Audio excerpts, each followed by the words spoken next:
আসসালামু আলাইকুম সবাইকে, কেমন আছেন? মেঘনা চাইতে বৃষ্টি। ভদ্রলোকের কাছে গিয়েছিলাম লাউয়ের বীজ চাইতে। সে আমাদেরকে আস্ত একটা লাউ দিয়ে দিল, শুকনা লাউ।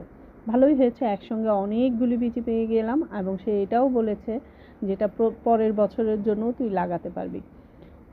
আমার বাসার সামনে একটা জায়গা আছে, নার্সারি আছে, ওইখানে এক ভদ্রলোক আছে, সে সুন্দর করে প্রতি বছরই আমাদেরকে চারা দেয়, মরিচের চারা, টমেটোর চারা দেয়। কারণ তার মানে অতিরিক্ত যে যতটুকু থাকে চেষ্টা করে বিলিয়ে দিতে। আমরাও একদিন দেখতে ঘুরতে গিয়ে পরিচয় হয়েছে, তারপরে দিয়ে এরপর থেকে প্রতি বছরই আমাদেরকে দেয়।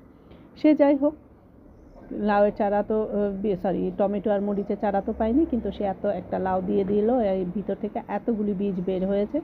সুইটি ভাবিকেও কিছু দিলাম, আমিও নিয়ে আসলাম, আসার পরে দেখলাম ভিতর থেকে এতগুলি বের হয়েছে। কার কার লাগবে আমার সাথে কন্ট্যাক্ট করবেন। ভালো থাকবেন সবাই, লাইক